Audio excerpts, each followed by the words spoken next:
Olá pessoal, tudo bom? Professor Ismael Nazário, professor de língua inglesa.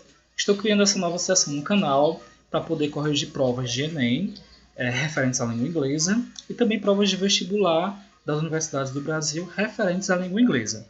A primeira prova que eu vou corrigir com vocês é a prova do ano passado, 2019, caderno azul, da segunda aplicação. Temos a capa e logo abaixo temos as questões.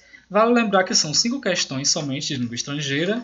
Você escolhe inglês ou espanhol para poder resolver e marca o correspondente no gabarito.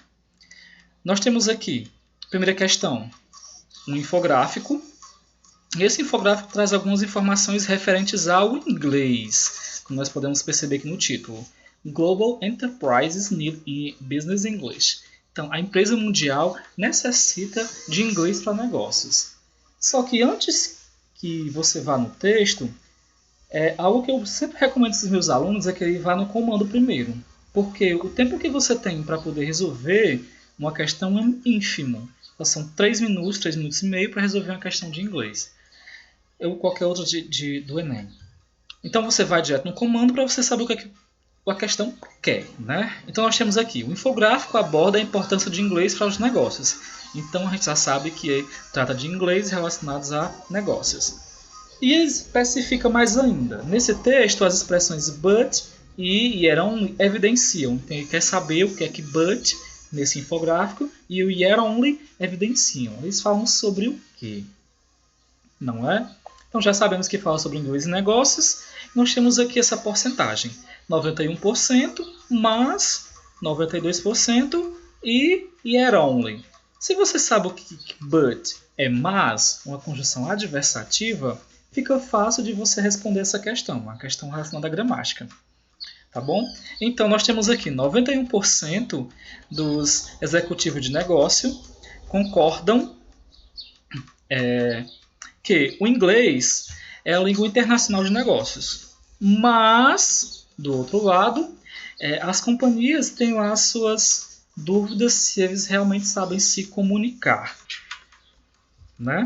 E embaixo nós temos 92% dos nativos dos não nativos que falam inglês mundialmente dizem que a comunicação em inglês é crítica ou importante para se conseguir um trabalho. E yet only, e ainda assim, ou então eu poderia dizer, e ainda apenas 7% dizem que o inglês deles é suficiente para poder ter sucesso no trabalho. Então nós temos de um lado uma frase e do outro nós temos o contrário dela. Então o que é que esse but e o que é que esse yet only evidenciam aqui, dentre as alternativas? O impedimento às transações comerciais não fala nada disso no texto. O desinteresse dos funcionários nos cursos oferecidos pelas empresas também não fala nada disso. Uma comparação entre as visões dos executivos sobre o aprendizado de inglês também não fala isso. A necessidade de inserção de funcionários nativos no mercado de trabalho globalizado também não fala nada disso. E um contraste entre o ideal e o real sobre a comunicação em inglês no mundo empresarial. Essa é a resposta. Porque 91% diz que inglês é a língua dos negócios, mas as empresas, do outro lado, não estão certas se sabem se comunicar. De um lado, nós temos 92% dos não nativos que falam inglês, dizem que o inglês é importante para o trabalho. E somente 7% dizem que o inglês dele é suficiente para utilizar no trabalho. Então há uma questão de ideal e uma questão de real aqui nessa questão. Então a resposta seria o item E, uma resposta certa. Tá bom? Vamos lá marcar e conferir. Segunda questão, nós temos esse poema chamado de Classifying, em que nós temos... eu preciso saber um pouco do vocabulário do inglês para poder responder essa questão. Mas, como eu disse, nós vamos primeiramente na no enunciado e ver o que a questão pede. Então, no poema Classifying, a escritora inglesa Judith Nichols compara várias pessoas com o objetivo de.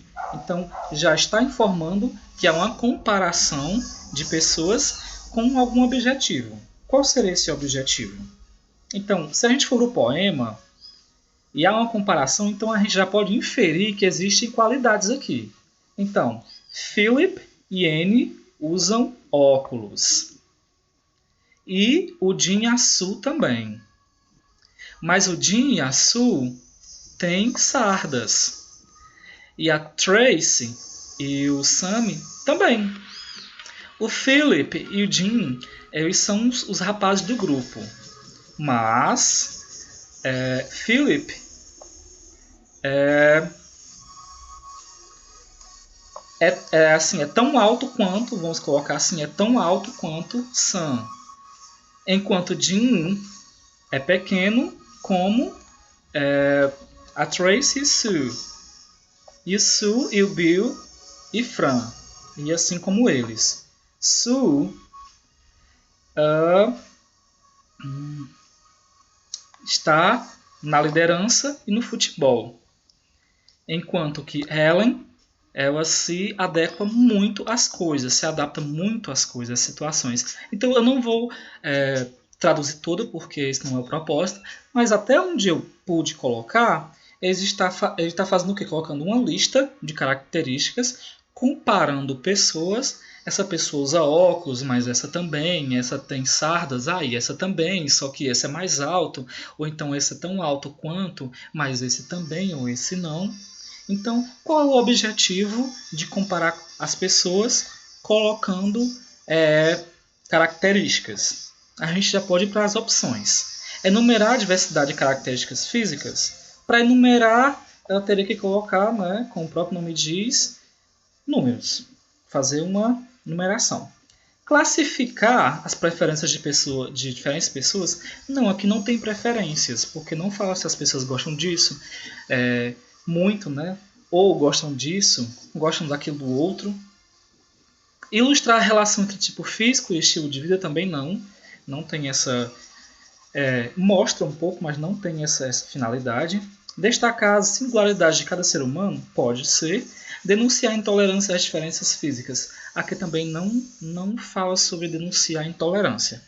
O mais cabível seria destacar as singularidades de cada ser humano, que é realmente o que ela faz aqui. Ela dá um conjunto de características de pessoas e compara essas características, destacando que não tem nada relacionado ao preconceito. Ela só mostra que o ser humano ele é único e ele possui características diferentes uns dos outros. Então a resposta seria o item D.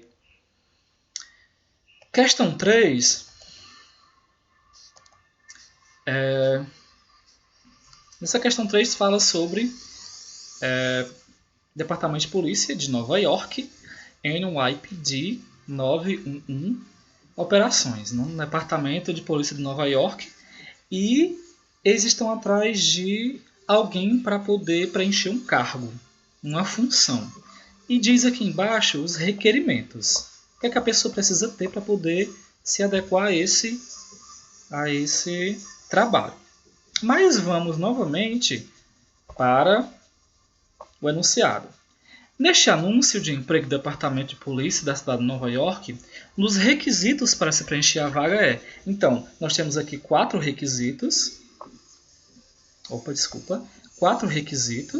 Requirements. E um deles é o quê?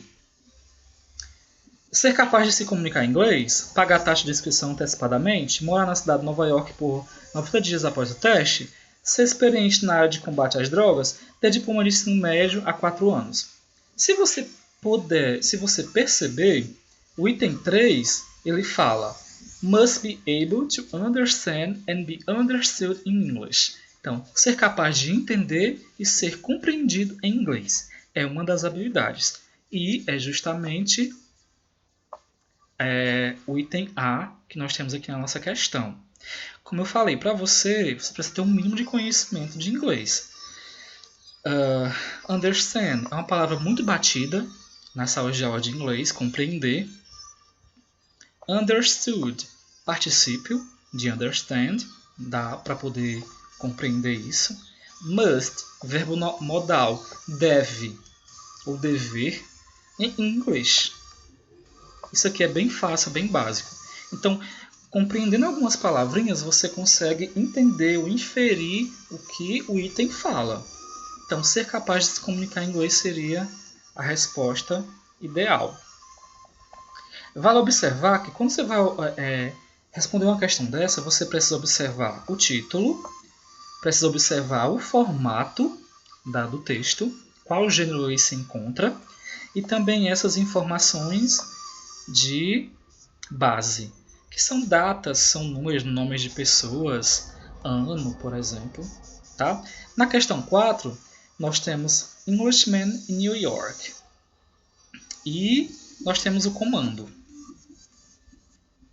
O comando diz o seguinte: na letra da canção Englishman in New York, a fala do eu lírico evidencia uma atitude de. Então nós temos uma letra de música, e nessa letra de música nós temos um eu lírico que fala sobre alguma coisa. Sobre o que é que o eu lírico está falando. Então, Englishman quer dizer um homem inglês em Nova York. Então eu já tenho a ideia de que um homem inglês é um homem, né, que mora na Inglaterra. Ele está em Nova York. Ele veio da Inglaterra para Nova York. Então, o que é que o eu lírico, esse homem inglês, vamos colocar assim, ele está falando? Vamos só algumas partes de tradução aqui. Eu não bebo café. Eu bebo chá. Eu gosto da minha torrada feita de um lado. E você pode ouvir isso pelo meu sotaque. Eu sou um homem inglês em Nova York. Podemos pular para baixo. Eu sou um alienígena. Eu sou um alienígena legal. Legal no sentido de permitido nos Estados Unidos. Eu sou um inglês em Nova York. E repete. Eu sou um alienígena legal. Eu sou um homem inglês em Nova York. Sobre o que eu estaria falando? Só pela tradução desses dois trechos. Evidencia o que? Uma atitude de que? Exaltação dos atos de um povo, de um outro povo? Não, até que ele coloca no início falando sobre eu prefiro chá a café. Você pode perceber isso pelo meu sotaque. Ou então eu prefiro a torrada feita de um lado. Mas essa ele não está exaltando. Se na letra toda a gente estivesse falando sobre isso, aí eu poderia escolher talvez essa resposta. Mas aqui é só um trecho que se perde na letra da música. Então, dificuldade de adaptação à cultura pode ser. Valorização da diversidade de costumes. Aqui não tem nada sobre isso. Disponibilidade para aprender coisas novas também não tem nada sobre isso. Ao contrário, ele fala que é um alienígena e ressalta um pouco os costumes da sua terra.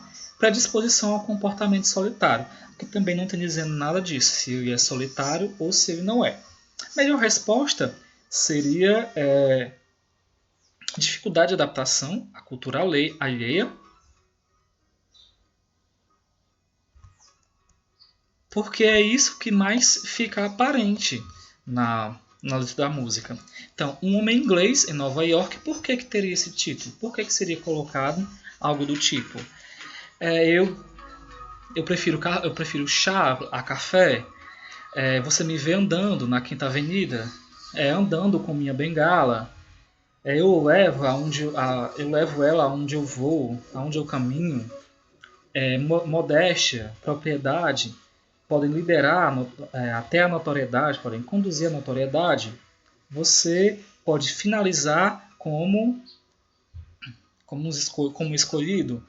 Cavalheiro, sobriedade são raros na sociedade. À noite, uma vela brilha mais do que o sol. Então aqui ele se destaca como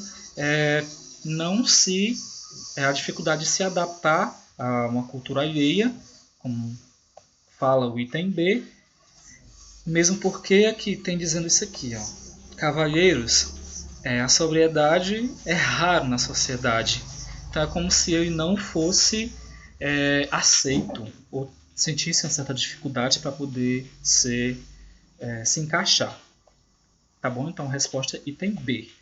Quinta questão e última, nós temos aqui título, nós temos a data, nós temos o título, The Power of Pictures, o poder das imagens, nós temos o nome do autor e a referência. E, como eu disse, vamos direto pro comando. Então, reconhecendo o potencial da fotografia como uma linguagem universal, a organização mencionada intenciona levar o quê? Então, já fala sobre fotografia, o poder da fotografia e ela como uma linguagem universal. E ainda fala sobre uma organização. Então, a gente vai procurar essas informações específicas. Uma organização que ela é mencionada e ela intenta, né, ela intenciona fazer alguma coisa. O quê? Então você precisa ter um conhecimento de um pouco de língua inglesa. O que é que eu sugiro para os meus alunos nesses textos grandes? Que eles vão sublinhando palavras cognatas, palavras que eles conhecem, para depois eles poderem fazer uma predição, uma prediction. Nosso tempo de aula é somente 50 minutos. E o aluno precisa desenvolver essas habilidades nesse tempo. Então, quando você destaca as palavras que você conhece, fica melhor de você fazer e tentar adivinhar sobre o que é o texto. Então, nós já temos uma ideia prévia pelo comando e pelo título, que a imagem ela é uma linguagem universal. E nessa frasezinha aqui, nós temos dito que a imagem ela vale mais do que 1000 palavras. Então nós já sabemos que o texto já fala sobre imagens, mas o que sobre imagens? Que organização trabalha com imagens para poder fazer alguma coisa com elas? O que é que essa organização intenta fazer com essas imagens? E principalmente, qual é o nome dessa organização, por exemplo? Principalmente não. Atitude e curiosidade, qual é o nome dessa organização? Se nós formos para o terceiro parágrafo, nós teremos That's the idea behind frame of mind. Essa é a ideia por trás de moldura da mente. Então, moldura da mente seria o quê?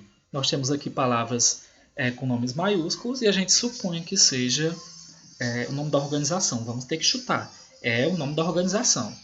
Ainda mais quando diz, esta é a ideia por trás dessas duas palavrinhas. Moldura da mente. Deixa me ver. Aqui antes nós temos, qual é essa ideia que está por trás de moldura da mente? Entre aspas nós temos, não importa qual língua você fala ou de qual cultura você vem. Porque a foto ela pode falar com todo mundo.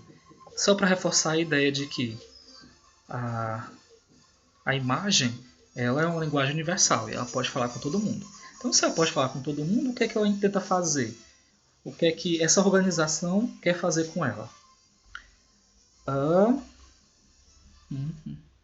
Aí aqui abaixo, no terceiro parágrafo, nós temos essa frasezinha que ressalta bem o que a organização quer dizer. O grupo